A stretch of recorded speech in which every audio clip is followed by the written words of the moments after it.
And I'm going to say a big welcome to all of you. I'm Dawn Benson, and I'm the moderator for the School Health Webinars, and I'm speaking from Salmon Arm, British Columbia. And we have our presenter today, Dr. Darcy Santer, and he's presenting to us from Ottawa. Are you right in the middle of Ottawa, Darcy?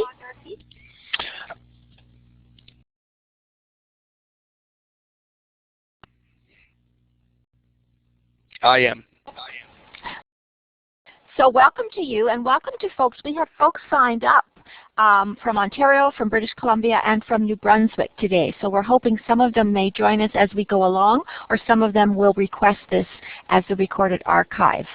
For any of you that are on a webinar for the first time, our software is different this year in that the sound is coming through your computer.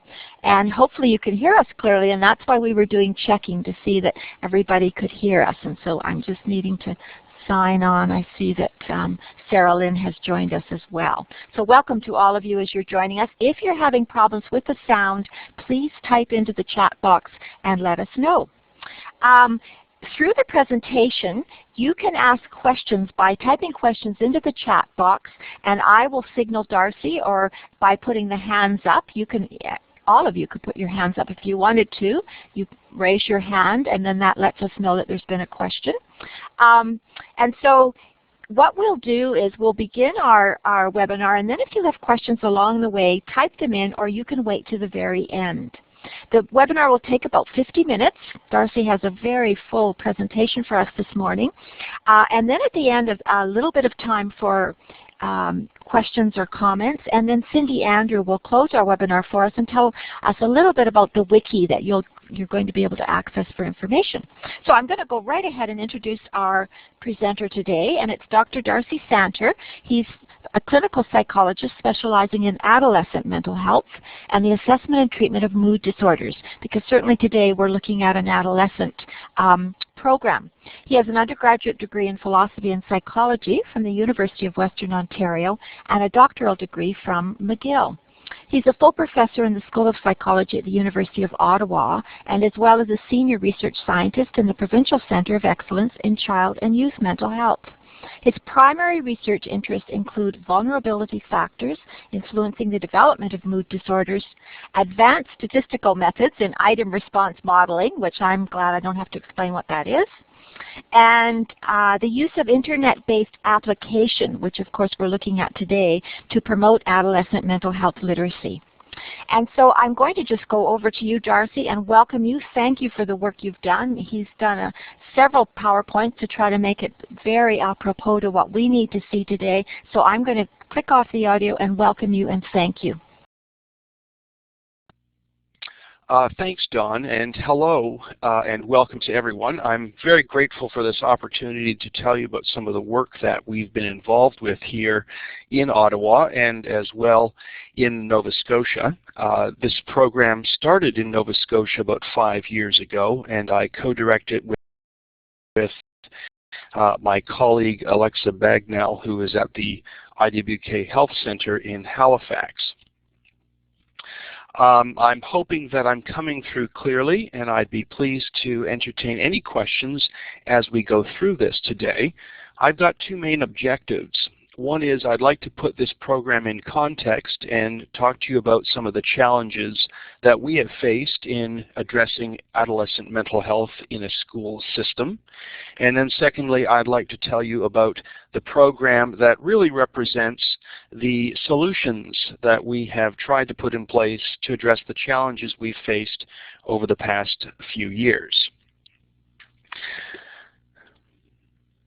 I'll mention at the beginning that we have been publishing much of our work, and that if you wish to read more, there are references available in the presentation that you can track down, or you may choose to email me and I'd be pleased to send you the PDFs as well. Let me start then with an overview of what the program is. U Magazine is an interactive health literacy program designed for young people and eventually for parents and teachers. The goal of the program is to provide young people with accurate health and mental health information in a variety of interactive formats. That includes info sheets, how-to sheets, Q&As, with the goal of improving health literacy and decision-making around health and mental health. I'll take a moment now and just give you a little bit of the history of this program. This program started as a result of a request that we had from a family of schools about 6 years ago now, in which 3 young people had committed suicide over about an 18-month period of time. We were asked as professionals in the IWK Health Center to come and help the school understand what the needs of young people were and perhaps how to better identify young people who were vulnerable and at risk for suicide. We tried many different things, and I'll discuss some of them in setting up the groundwork or at least the rationale for this program. But this is a program that started in response to a real need in a family of schools that wished to do a better job at understanding who was at risk and what the needs of young people were.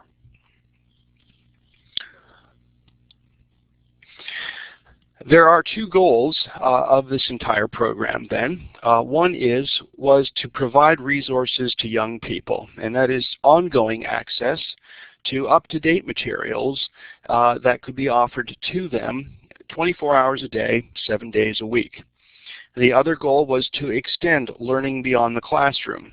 We were all in a position in Halifax of providing a number of workshops and seminars and talks for students, and were interested in finding ways to extend what we were doing in those workshops to beyond the classroom.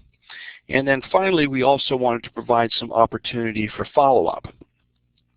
Along the way, the other primary goal was to develop a program that had an evaluation infrastructure built in that would do a number of things. This would include providing a snapshot of health and the mental health needs of young people. It would facilitate knowledge uptake of the various workshops or programs that we had in place, and which would allow us to understand whether or not there was a high degree of satisfaction with our program and how the program was being utilized. And then ultimately, to do a better job at looking at longer-term outcomes. So I'm going to go back and forth today between talking about the resources that this program provides through the internet and also the infrastructure that the program provides to schools and to health professionals in both implementing programs and in evaluating programs. Why an online magazine? One challenge is to ensure, whenever you're presenting materials in a school, is that the resource remains interesting for young people. And one way of achieving this is to provide resources both on a range of topics, which is renewed and updated every month, but then to push certain topics, such as mental health or bullying, each and every month. And then the second challenge was to ensure an ongoing assessment and evaluation. The background to this was that when we were in Nova Scotia, there was an initiative by many of the schools to package together all of the resources around sexual health and sexual decision making. And the goal was to put this in a book that would then be provided to students through guidance counselors' offices. And what happened was that this book was immediately politicized. It became an absolute hot topic that no one wanted to do anything with. What ultimately happened was that the book was provided to students in a brown paper bag, which they needed to ask for explicitly or have parental permission. And we quickly learned that if we were going to address sensitive topics, that a better way to do this was to embed them in part of a broader health framework. The other reason for implementing mental health within a broader health framework is, as you can appreciate, there are many important elements to most health challenges and health issues that would include mental health as well. At this point, I'd like to briefly review some of the current strategies that we had used in this family of schools in trying to help them understand the needs of young people and to do a better job of identifying youth who were vulnerable. The current strategies that are being used widely to address mental health difficulties in schools includes school-based health centers, mass screening, as well as universal health and mental health interventions. And I'd like to mention some of our work briefly that addresses some of the challenges that are faced in each and every one of these three approaches. So let's talk about the first strategy, school-based health centers. This was, in fact, our first response to the school's needs. We established 3 school-based health centers in each of the 4 schools. One was already existing, and staffed them so that young people could drop by, ask questions, get help, and we could, as well at that time, provide some triage around mental health difficulties. In implementing this program, we conducted some research, and what we did was we ran a year-long study in the 4 schools in which we tracked who used the health centers, for what purpose, and linked those visits to a year-end health and mental health survey. This allowed us to identify who had a health and mental health need at year-end and work backwards to determine whether or not that person with a health or mental health need or problem actually used the school-based health center. So what this slide here shows is one of the real challenges in school-based health centers, and what our data did show was that less than 1/5 of young people with distress or mental health problems causing impairment actually visited the school health center. This does not say that it is a difficulty or a problem to have a school health center, but just that a school health center has its limits. In this study, we were also able to look at how the school-based health centers were used by individuals without and with distress.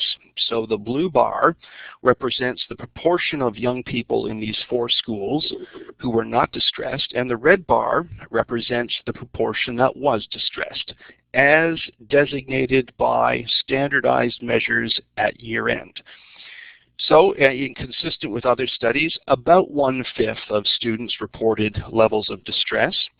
The second column shows, however, that 1/5 of young people who were distressed actually accounted for half the visitors to the teen health center and over half of the visits to the school-based health center. And what this slide shows is that a teen health center is like every other health resource we have.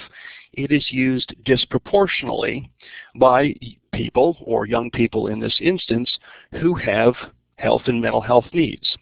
Now, that's not necessarily a problem, and in fact it can be seen as a success in that you are providing some continuity of care for that group of young people who have difficulties. However, if the goal of the school-based health center is also to triage new cases or new concerns, this will represent a challenge, because as that resource gets used up, there will be fewer and fewer opportunities for young people with new problems to make use of the resource. And unlike other health services, young people won't wait in line, they just won't come and visit. So to summarize, the challenge with school-based health centers is that it is a limited resource which is used disproportionately. And secondly, it is still not being used by the majority of individuals with mental health problems. How about a second strategy, mass screening? We also conducted this type of exercise in school with the hope of better identifying which young people were at risk for mental health difficulties or for thinking about suicide. Mass screening, as you know, is a very large undertaking. In the US, there is a National Depression Screening Day. There is a National Eating Disorder Screening Day. And there is a National Alcohol Screening Day. when I did the review for the set of slides, I was able to identify some 30 national screening days of one sort or another, which is a huge amount of work and effort, and still there's no guarantee that that one screening day is going to be something that every young person can participate in. Moreover, there are a number of school factors that will affect screening. For example, what we also learned in these schools very quickly is that on any given day, 10% of the student body may be absent. So on a group of 4 schools with some 2,500 students, that means on any given day, 250 are not going to be there. In addition, in Nova Scotia and Ontario, about 10% of students will drop out over the course of the year. Now that's not to say that they drop out for good. In fact, many of them will return to school. But what it means is that if you choose a screening day in May, there's a good chance that you can miss up to about 20% of students in school. And what we also know is that young people who are absent and drop out also tend to be young people who experience difficulties, the very group that you may wish to screen. Let's look at one other challenge. One of the best known and most widely implemented programs in the United States is the Columbia Teen Screen program. It has the ultimate goal, which is to ensure that all young youth are offered a mental health checkup before leaving high school. Our primary objective is to help communities establish permanent early identification programs through which youth are screened for mental disorders and suicide risk factors. This is real progress forward. However, the goal of providing a mental health checkup before leaving high school is surely insufficient. In addition, the way in which this program is implemented also has other challenges. The way in which the Teen Screen program works is, firstly, there's an information and parental consent form that goes home. Those who have consent then complete the screening tool, after which they're debriefed, and then finally, if designated as at risk, will receive a mental health assessment. So not surprisingly, there are real challenges here, which begin with step 1, this requirement that parents provide consent. And if you look at some of their own success stories, you'll see that in a school in which 302 consent forms were distributed, only 51% were returned, only 110, that's 36%, were given permission to participate, and 45 refused. This still suggests that a screening program is only going to be able to reach a minority of young people. And then finally, there are other factors that affect screening, such as symptom and difficulty course. If you look at the purple line, this would illustrate the type of course of difficulties that is presumed by any screening program. What that means is that at some point there's going to be an onset of difficulties, in which case difficulties will increase. But those difficulties must be sustained until the time at which screening takes place.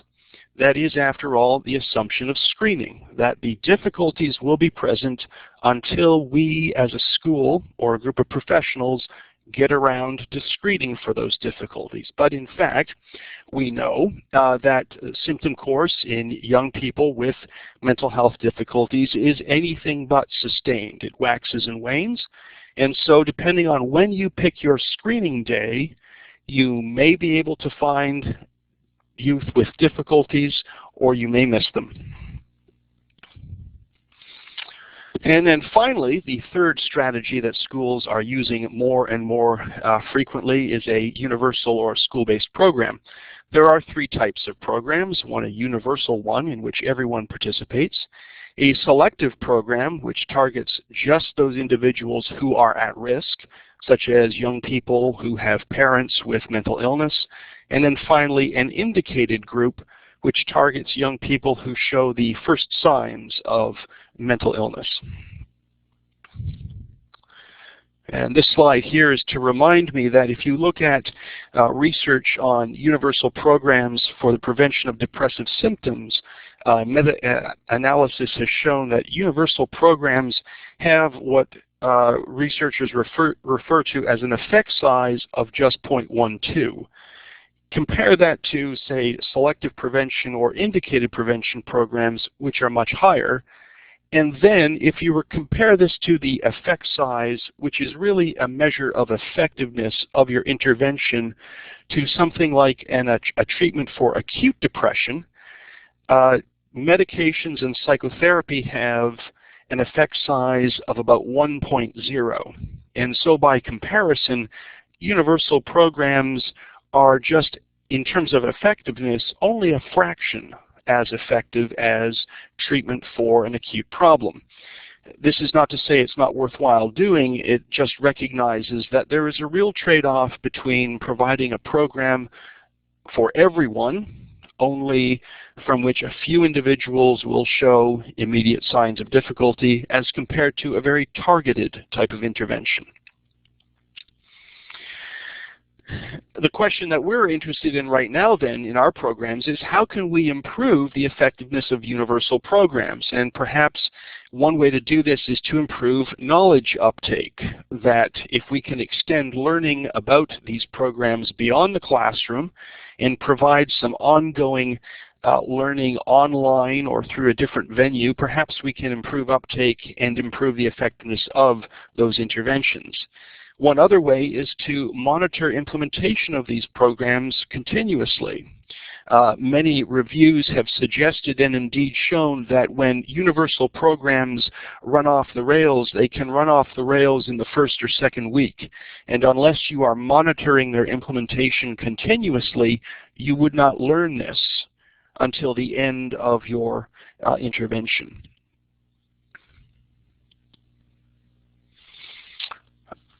At this point, then, that brings us to the second part of this talk, and it's really about how can we maximize the impact, uptake, and sustainability of school-based health and mental health initiatives with online resources.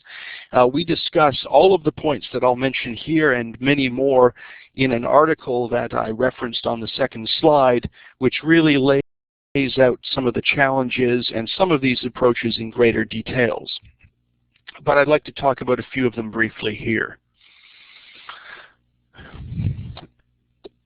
The first thing to consider, though, is how can the internet be used as a delivery system for health resources and learning materials? In one sense, it can increase the availability and accessibility of those resources. So where we were faced with only seeing 1/5 of young people with difficulties in a school-based health center, by providing those resources online, we were able to provide resources to a larger number of people at any time of day, and not just to those few who were able to make it into the teen health center during school hours. We argued that the internet as a delivery system can also improve knowledge transfer by providing and presenting information in very different ways. I'll show later on some of the data that shows how different formats of information are really used in different ways. We also think that the internet as a delivery system can improve engagement and knowledge uptake. It can extend knowledge uptake beyond the classroom through the use of interactive learning modules that young people complete on their own time. And it can also be used to monitor implementation, assessing knowledge uptake, and evaluating program effectiveness in real time as well. It can also be used to monitor current and emerging health trends, and also to facilitate the identification of difficulties, which was our first goal from the very first time that we met with those 4 schools in Nova Scotia who were dealing with that tragedy with those 3 young people. One of the assumptions, though, of the internet is it a viable delivery system? And that really speaks to the number of young people who use the internet in the way in which they use it. One study conducted by the Kaiser Institute show that 75% of adolescents have used the internet to locate health information online. Interestingly enough, this was slightly more than the numbers downloading music and playing games. This is an absolutely intriguing statistic which suggests that for young people, the internet may be one of the primary ways through which they obtain health information. And recently here in Canada, Environics conducted a randomized stratified sample in 2001 which showed that 99% of young people had access to the internet and that 79% of those had internet access at home. That study is now 8 years old, and we know from other research that the numbers using the internet is increasing. Taken together, this suggests that it's a viable delivery system. It's just a system that we need to understand well and understand all of the unique challenges that come with developing programs online. So, onto our program. The goal was to develop a flexible internet-based delivery system for health information that would increase health literacy and facilitate health decision-making. These are some of the screenshots from the website. It's called U-Magazine, and I'll just take you through some of the components right now. When you log on to the magazine, and I'll provide you with a username and password at the end of the presentation, you'll see that there are a number of different modules or components on the menu bar. It consists of the magazine itself, which focuses on a range of mental health and developmental topics, including nutrition and exercise, boys and girls health, injury prevention, bullying, and relationships. We also feature Q&As. We answer about 10 a week, and we provide all users or visitors access to our archive of Q&As. And we have, at this point now, actually it's over about 3,000 Q&As that young people can search by keyword. We try to preserve absolutely everything about the young person's original question. We only edit it for comments which may be denigrating to a group of individuals or one young person in particular. And as well, we remove any information that might identify a young person directly. In addition to the magazine issues and the Q&A, we offer a number of quizzes which are designed to be fun but also test your knowledge about development, health, and sexuality. We also have questionnaires which are in some cases standardized, which we use to help young people make decisions about their level of difficulty. Now, none of these questionnaires are diagnostic. The only kind of direct feedback we would give runs along the lines of indicating, for example, if a young person scores above the cutoff for their age group in terms of difficulty, we would say that you're scoring higher than 95% of young people your age. You might want to consider talking to an adult or at least availing yourself of some resources in your local school.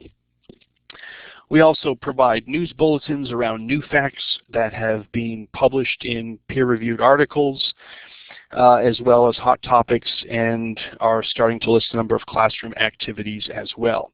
All of this is designed to keep the website interesting and novel for young people who may come to visit it.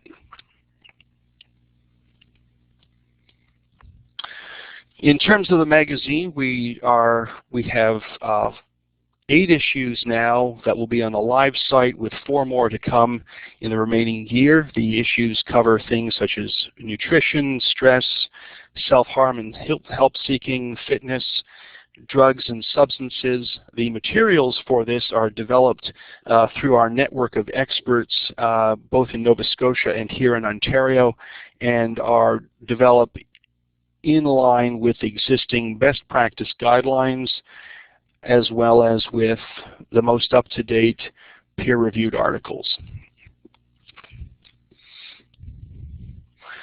And at this point, how is it used by students? So I'll just show you some data then from a typical school of about 500. And this is some of the questions that were asked. I'll just read these out for everyone. So I'm a 16-year-old girl. For the past 3 months, I've been feeling a lot different than I used to. I find I have trouble sleeping at night and trouble staying asleep. My body and head constantly hurt, though my doctor says I have no medical problems. I've been eating a lot less, and my mood swings are out of control. During the past 3 weeks, things have only gotten worse. I've become extremely sensitive, crying about everything. And yesterday, I cut my arms up with some keys. I can't control my sadness, and I was hoping it would pass. My parents say it's a phase that everyone goes through, but I think I need some help. Is this a phase, or do I need to see a doctor? This represents the most serious of Q&As that we receive, and we have a protocol in place to work with schools should someone post a question like this. I will say, however, that this really does represent a very small minority of Q&As that get posted. Most are around issues of relationships, sexuality, and coping with stress.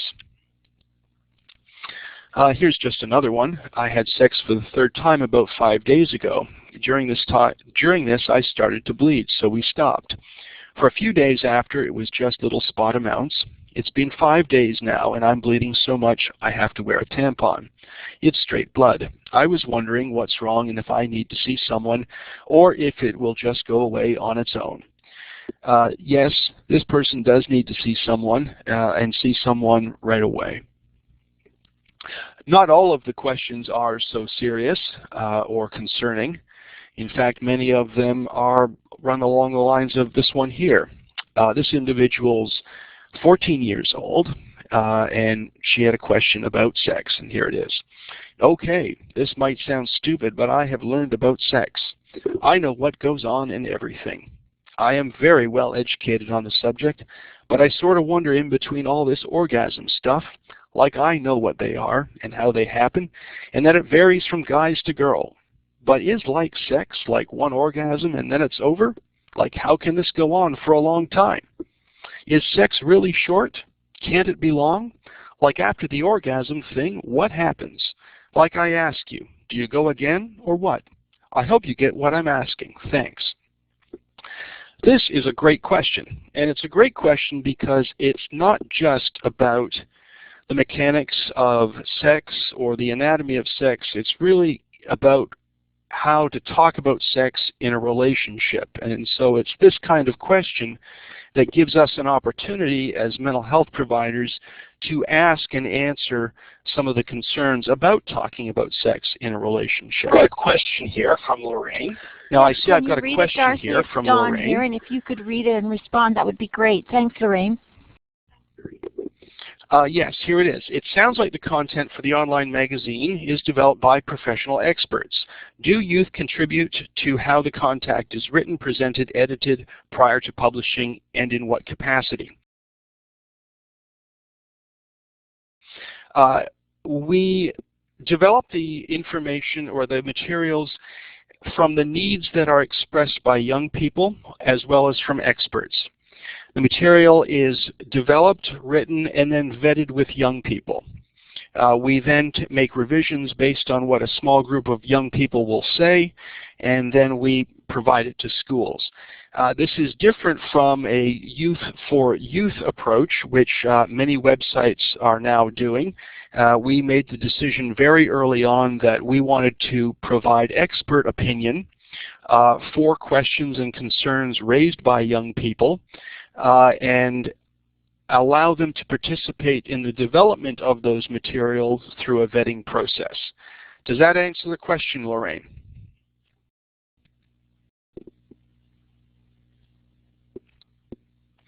I'm going to just keep moving because we're close to the end, and then perhaps we can talk some more about other questions that may have come up.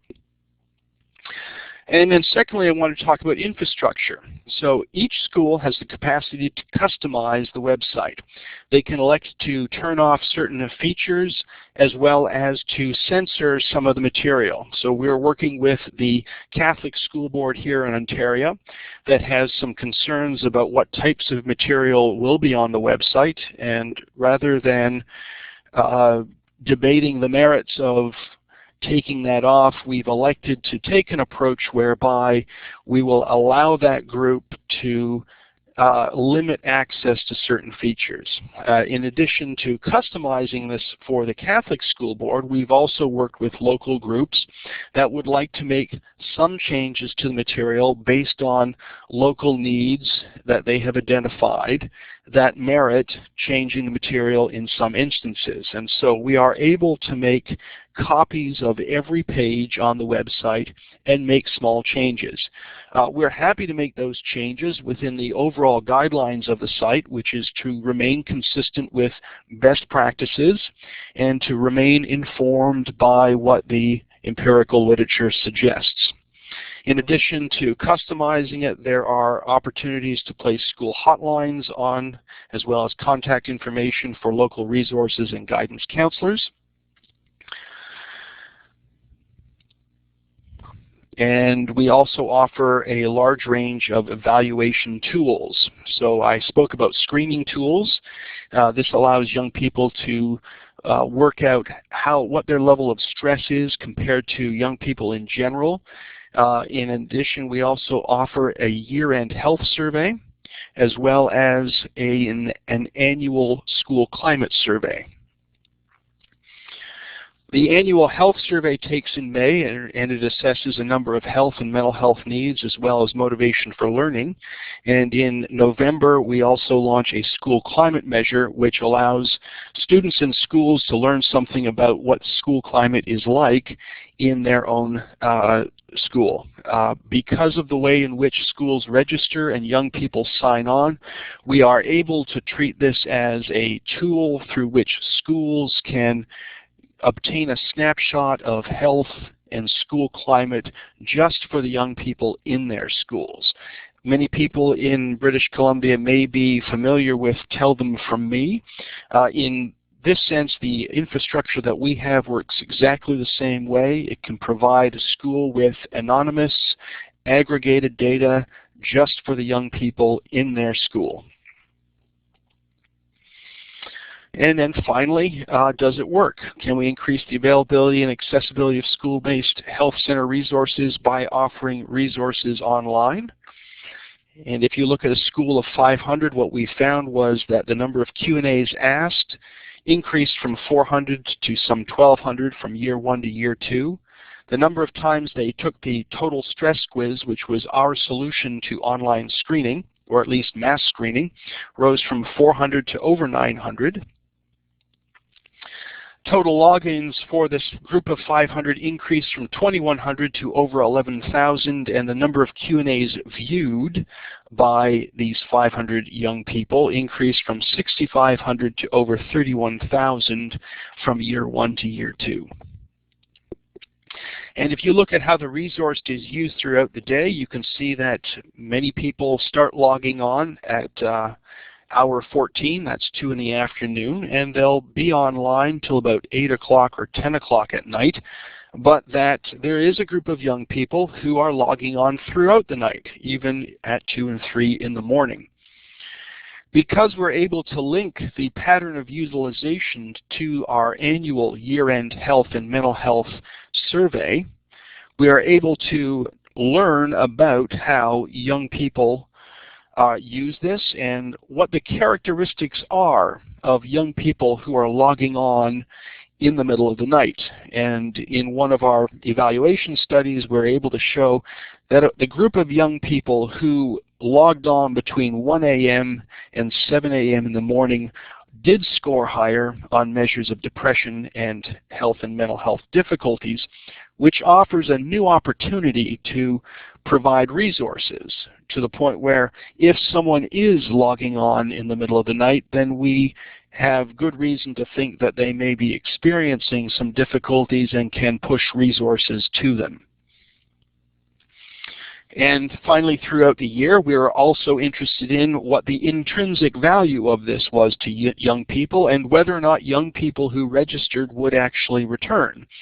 In this study, we registered young people once. We provided no additional advertising or prompting to visit the website and simply followed their pattern of utilization. The light bars, gray bars, show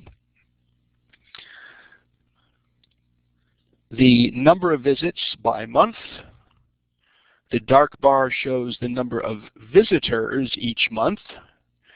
And the line shows the mean number of visitors from month. And what this shows is there's some waxing and waning from the fall to the summer, but interestingly enough, everyone who logs on, once they start logging on, actually use it more and more over the course of the year. Can mass screening be improved with online resources? Our solution to the challenges of absenteeism, dropouts, and picking a screening day was to screen on demand. That is, we provide young people with the opportunity to screen when they wish, and we can also prompt them to complete a stress checklist once a month. And in fact, our screening results show that this on-demand screening approach was more effective than what was achieved in the Teen Screen program. And I can speak more about these results, but I'll just leave them here given that my time is coming to an end. Can we enhance school-based interventions with online resources? We are currently working with the Red Cross to implement their Respect Ed program. And the way it works is that all schools participating will register for U-Magazine. U-Magazine will become the evaluation infrastructure for the workshop. Those who receive the workshop will either get an e-learning booster module or no e-learning module, which will then remind young people every 10 days what it was they were discussing in the workshop. And by following both groups over time with monthly evaluation, we'll be able to ascertain how effective the Red Cross program was. Registering. Registering is very easy. We can register a school in about 15 minutes. Registering involves providing the school with a unique school access code. The access code can be administered to any number of students within the school, and once they access the website with the unique school code, each student is able to generate their own unique username and password. And finally, we are expanding. This is actually an old slide. I'm sorry about that. But we now have schools in Nova Scotia, New Brunswick, Ontario, a large group participating in Alberta, and we will start a 20-school pilot in Missouri later this year. And that brings me to the end of the presentation. And if you're interested in looking at the demo site, which provides many of the resources but not all of them, you're welcome to log on to umagazine.net, and the username and access code is DemoMyDemo. And if you are interested in more information about the program, please contact all of us at admin@umagazine.net. Thanks very much. So it's Dawn here, and wondering if we've got some questions, and folks could either use their audio at this time, one at a time, or they could type in some questions. And it looks as if some questions are being typed in at the moment. So Darcy, we'll just wait and see some questions coming up. And while we're waiting for the questions, one of the comments that Lorraine made just as we were getting started was the comment that when we talk about young people who have died and it's because of suicide, probably rather than saying they committed suicide, we should say that they died by suicide. So that was an interesting comment, something about us working on stigma and just the language that we use. So there's a couple of questions coming up, and Lorraine has one and Kim has one. Darcy, can you see those? Yes, and thanks for correcting me. I'm still learning how to speak my very best when it comes to suicide, and I welcome that kind of comment, so thanks for that. I have two questions here. One is from Kim. Can youth only access the magazine through school? And the answer is no. We're happy to work with any community group or school group. We work with these groups and trust that they are in the best position to decide which young people should have access to this, and so we're happy for any school or community group to take on that role. A second question I have here, what is the registration cost for schools? The registration costs for schools is about $1 per student per year. However, we benefit from working very broadly with large groups. The more groups that we have participating, the more we are able to lower those costs. And so what we've done in Alberta, for example, is that we start with $1 per student per year, and if you can sign up 10 schools or more, we'll discount that to 75 cents. This is a cost recovery enterprise and program. We aren't making money on this. We simply divert all of the revenues that we get through registration back into maintaining the website and maintaining the materials. We have partners that include National Centers of Excellence as well as local hospitals in both Nova Scotia and here in Ontario, and it's by working with this broad group that we're able to provide that cost as cheaply as possible. Irene has a question here. How do we know if the school is already registered? I'm not sure how to answer that question. If there's a specific school, I'd be happy to tell you if that school is registered, but you might want to speak to that school directly yourself. I'm not sure I'm understanding. Perhaps, does that answer your question, Irene?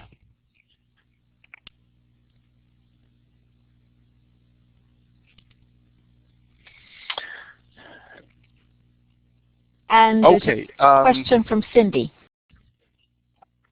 Right.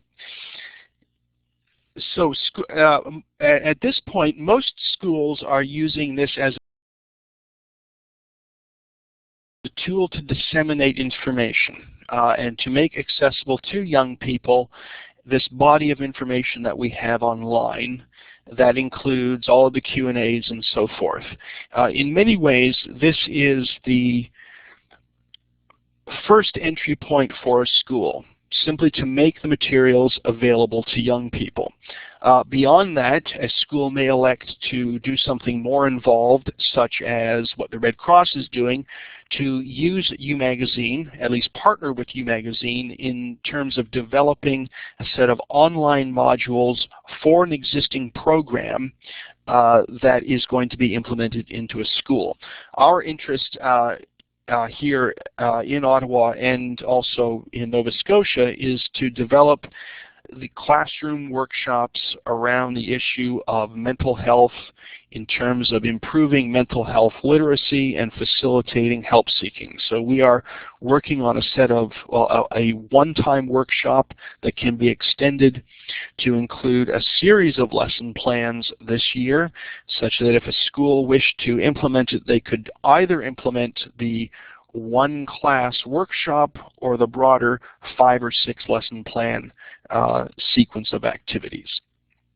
Does that answer? Yeah, thanks, Darcy. And I'm actually going to use the audio feature if that's okay.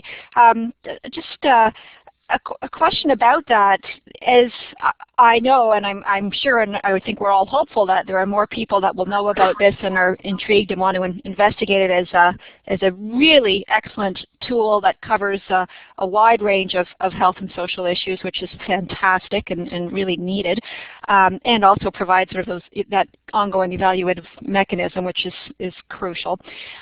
If there are elements that you've considered in terms of sort of helping support intermediaries in letting people know about this resource, and secondly, presenting it in a way to say, here's how, here's an exemplar or a case study where this tool has been used as part of a, we hear a lot of people saying that, and we thankfully are seeing lots of really good work around sort of implementing kind of a health promoting schools environment, a lot more conversation in terms of health literacy, et cetera. So I would love to see sort of those success stories, if you will, of how U-Magazine is actually used in a health promoting schools kind of approach, and maybe that is true certainly in the partnership with RespectEd, but it may not be limited to that.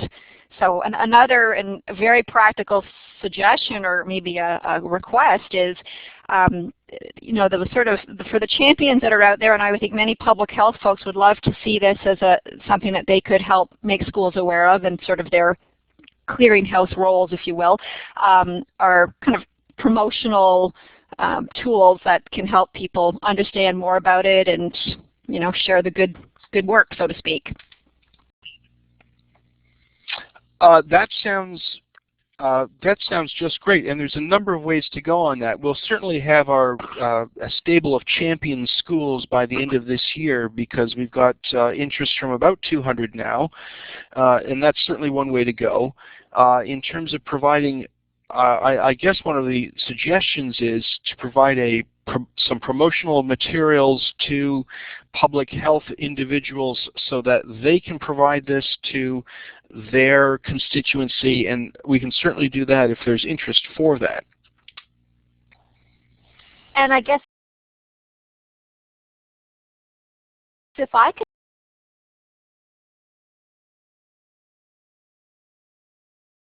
leap in here, Darcy, this is Dawn again. I'm very interested in seeing some BC schools move forward with this, and yes, a number of them looking at using online materials as a way to get information from young people.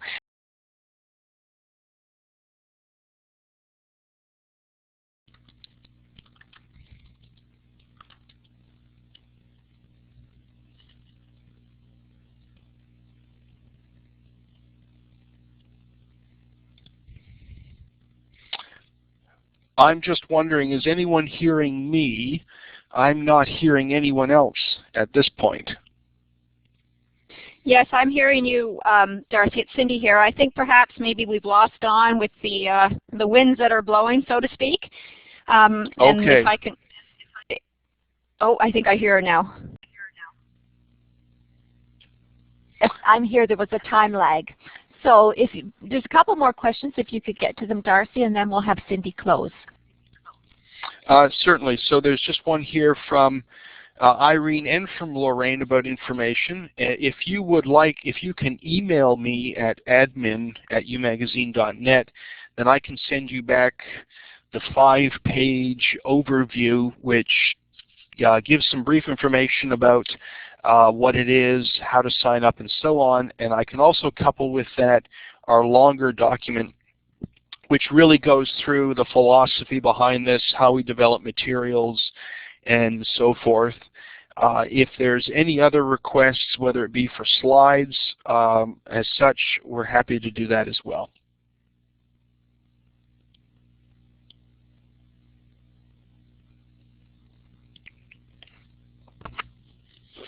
Yes, right, Dawn, and certainly you can try the demo.